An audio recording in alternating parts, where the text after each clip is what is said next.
Hello everyone, welcome back. In the previous video I have discussed about the Human Genome Project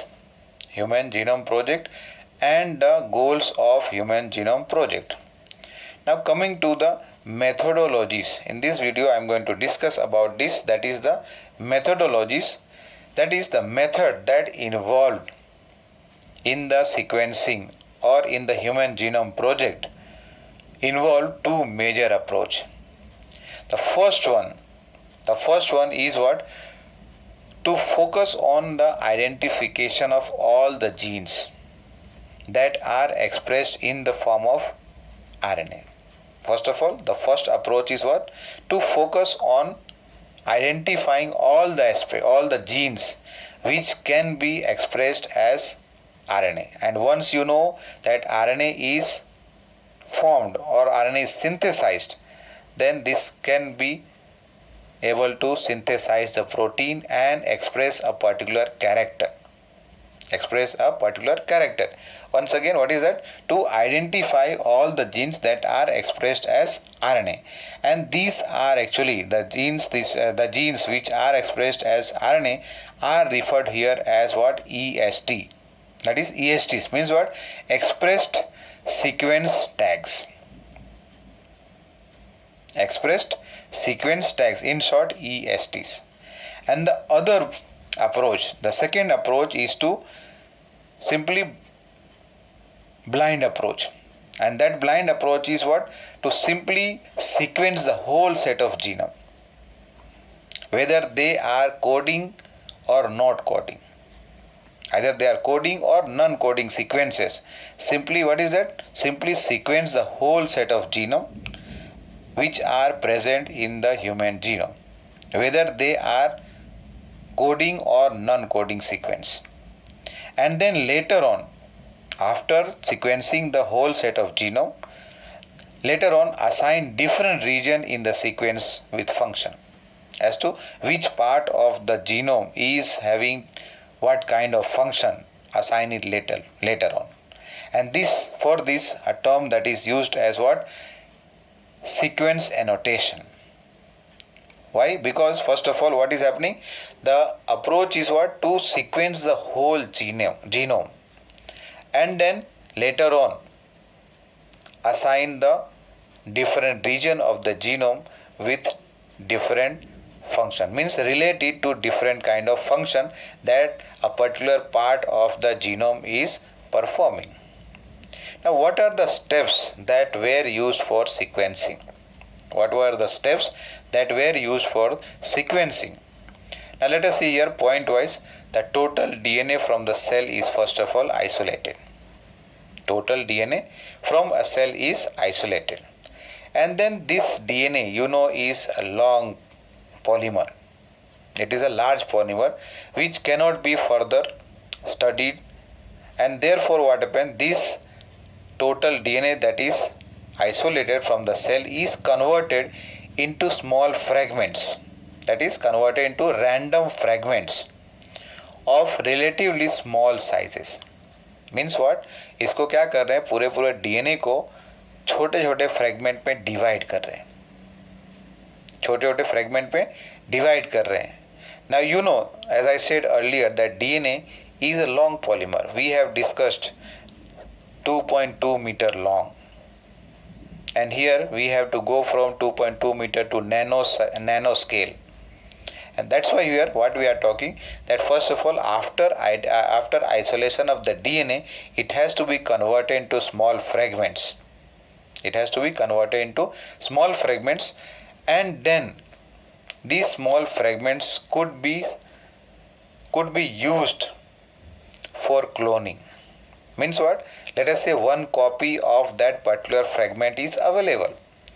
Now we need many copies of that so that it can be used in various kinds of studies, so that we can obtain greater detail about the particular gene or otherwise a particular fragment of the DNA that has been created.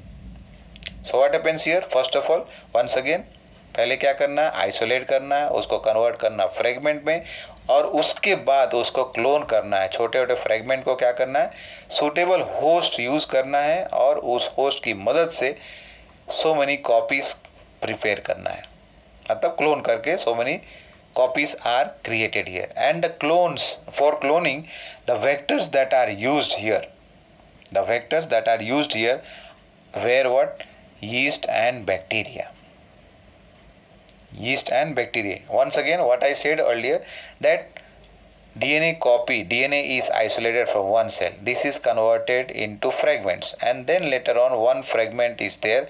We need many fragments. So that's why over here I'm talking here, that it has to be cloned in a suitable vector so that many copies are available. That means what we are talking here is amplification we are talking, because एक copy मिला है उसके कई copies बनाने हैं, and this is referred as what? Amplification of each pieces of DNA or each fragment of the DNA, so that आसानी से छोटे छोटे फ्रेगमेंट को सीक्वेंसिंग किया जा सके. And here what I said, that the host that is used for cloning are what? Bacteria and yeast. And that's why these vectors are named as what, or called as BAC and YAC. BAC means what? Bacterial artificial chromosome. If we are using the bacteria, so that means what? Bacterial artificial chromosome. And if suppose the DNA of the yeast is utilized for amplification or cloning purpose, then it will be called as yeast artificial chromosome. Now the fragments that were available here, the fragments that are created, these were sequenced by using automatic or automated DNA sequencers. These fragments which were available were sequenced by use of automated DNA sequencer. Now this DNA sequencer work on the principle that was developed by Frederick Sanger. Now Sanger is also credited for developing a method for determining the sequence of amino acid in protein. Sequence of amino acid in protein, उसको sequence करने के लिए method develop किया था किसने? Frederick Sanger ने. Now whatever sequences are now available, they are arranged, the sequences are arranged based on some overlapping region. मतलब ये छोटे छोटे फ्रेगमेंट जो क्रिएट किया गया उसके ऊपर कुछ ऐसे रीजन है जो ओवरलैपिंग है, कॉमन है, and based on this overlapping region that are present on these fragments, what happens here, that this can be rearranged or they can be arranged in order. And in order to arrange this, a generation of overlapping fragment was required here. What was that? Generation of overlapping fragment was required in order to sequence this. And for that, what was done further, that alignment of this sequence was not possible by manual process. That means alignment of these sequences as to which one is having what kind of overlapping fragments was not possible by human. And therefore, there was a need of technology here. Specialized computer and these computer-based programs were developed in order to carry out the process of arrangement of these fragments. And these sequences were subsequently annotated and were assigned to each chromosome.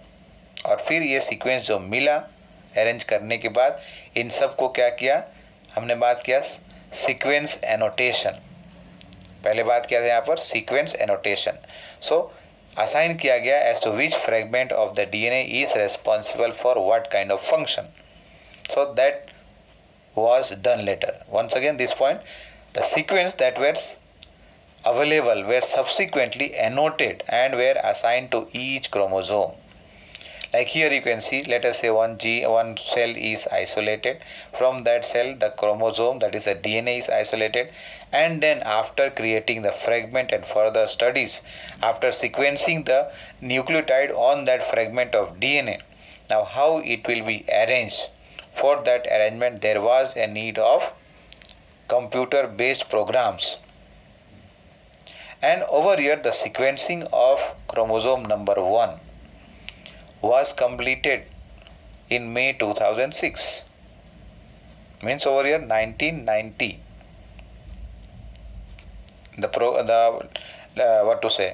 Launching of SGP. And here we are talking the sequence of chromosome was completed in May 2003.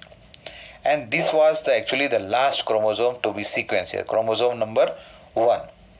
The total number of chromosomes that were sequenced were 24.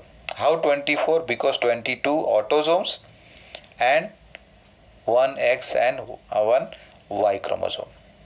1 X and 1 Y chromosome. So total 22 plus 2, 24 human chromosomes were sequenced by May 2006. Now another challenging task was to assign the genetic or physical map on the genome. Another challenge was to assign the genetic and physical map on the genome. And this was done by using polymorphism, information on polymorphism. And this needed an enzyme which is called as restriction endonuclease. We will be discussing about this enzyme in the biotechnology chapter. In order to cut a DNA or in order to create fragments of DNA, there is a need of enzyme which is called as restriction endonuclease, which has a specific recognition sites. So if a particular type of sequence on the DNA, if it is found at multiple places, then this enzyme is able to cut the DNA fragments or cut the DNA into fragments. And this fragment, that's why we discussed earlier, are having some repetitive structures or the repetitive sequences of nucleotides. And these repetitive DNA sequences are known as what? Microsatellites. Microsatellites. We will be discussing about this microsatellite, in the coming topic, that is DNA fingerprinting, where what happens, the details of a person's genome can be easily found out by a small cell available. You know about forensic science. Where in the field of forensic science, just from a hair, let us say the nucleus obtained from the root the root of the hair, or otherwise a blood, that is the WBC mainly here, not the RBC, from the blood cell, or otherwise from the skin cell. From anywhere, let us say one cell is available, and from that cell the DNA can be isolated and found out as to whose DNA it must be. That we will be discussing in the coming topic, that is DNA fingerprinting. Now let us see these salient features of human genome. Earlier we have discussed about the goal of human genome. Right? Now, goal of human genome project was set before or at the time of launching the project. But here we are talking after the sequencing of the DNA. What was found out or what was established, that we are talking here, that some of the observations that was drawn from the human genome project was, that is, the first one is that the human genome contains 3,164.7 million base pairs. 3,164.7 million base pair. Look at this number, 3 multiplied into 10 to the power 9 base pair. That means what? 3 billion. Only 3 billion here. And this value is given in million. That means 3000. You know the conversion here. Then this can be written as 3.1647 billion. 3.1647 billion base pair. The average gene consists of around 3000 bases. मतलब एक gene average उसके पास कितना base है? 3000 bases are there. But over here again the size varies greatly. The largest human gene is named as dystrophin. The largest known human gene. Unknown अगर है तो पता नहीं, but here largest known human gene is what? Dystrophin, which has 2.4 million bases. 2.4 million bases. The total number of genes was estimated or is estimated at 30,000, which is much lower. बहुत कम है ये. Which is much lower than the previous estimate. Earlier it was estimated that there will be 80,000 to 1,40,000 genes. But after sequencing it was found to be how much? Around 30,000 genes. And whatever genes are available or whatever nucleotide sequences are available, out of that, okay, 99.9% of the nucleotide bases are exactly same in all individuals. All human beings are having 99.9% nucleotide bases exactly similar. The next point is what? The functions are unknown for over more than 50% of the discovered genes. Whatever genes have been discovered, out of that more than 50% of the genes functions are unknown, not known. And less than 2% of the genome codes for a particular protein. Means what? In expression of a gene, what happens here? Only 2% of the genome is responsible. There are repeated sequences that make up large portion of human genome. Repeated sequences are more here. These repeated sequences are stretches of DNA sequences which are repeated many times. ये जो अभी बात कर रहे हैं 6th point में कि repeated sequences are there that makes a large portion of the human genome. Now this is actually repeated many times, and some of these are repeated more than hundreds or 1,000 times. Some of these are repeated 100 to 1,000 times. Now they are though to have a no direct coding function. Means what? They do not have direct coding function. They do not code for any protein, but they shed a light on different aspects here. They throw a light or they give us information about what? Chromosome structure, dynamics and evolution. मतलब ये हुआ कि they are responsible for all this, that is the chromosome structure, the dynamics, minimum or maximum whatever flexibility is there, and then last में क्या बात कर रहे हैं? Evolution में भी they are playing a important role here. In case of chromosome number 1, it has the most number of genes. सबसे ज़्यादा जीन जो है क्रोमोसोम नंबर 1 पर है. कितना है? 2368 genes are present on chromosome number 1, and chromosome Y is having the least or fewest number of chromosome. Only 231 genes are present on Y chromosome, which is present only in case of males. Females do not have. And then scientists have identified about 1.4 million locations where what happens? A single base DNA differences are found. 1.4 million locations are there where what happens? The DNA sequences differ only by one base pair, single base, and these are referred as what? SNPs. SNPs, but here this is pronounced as SNPs, SNIP. SNPs full form क्या है? Single nucleotide polymorphism. Single nucleotide polymorphism, because here we are talking about what? Differences only by one. Once again you see this point. Scientists have identified about 1.4 million locations where single base DNA differences are there. मतलब सिर्फ एक base में difference है. And this information, whatever is available from the Human Genome Project, has a promise to revolutionize the processes of finding chromosomal locations, and mainly for what? For disease associated sequences, and what? Tracing the human history as to how old or at what time the human evolved on the earth. This is you can say a region, or otherwise a field of research for the future. So that was about the the features of human genome. And then I also have discussed in this video about the methodology that was used for sequencing of the DNA in Human Genome Project. Thank you.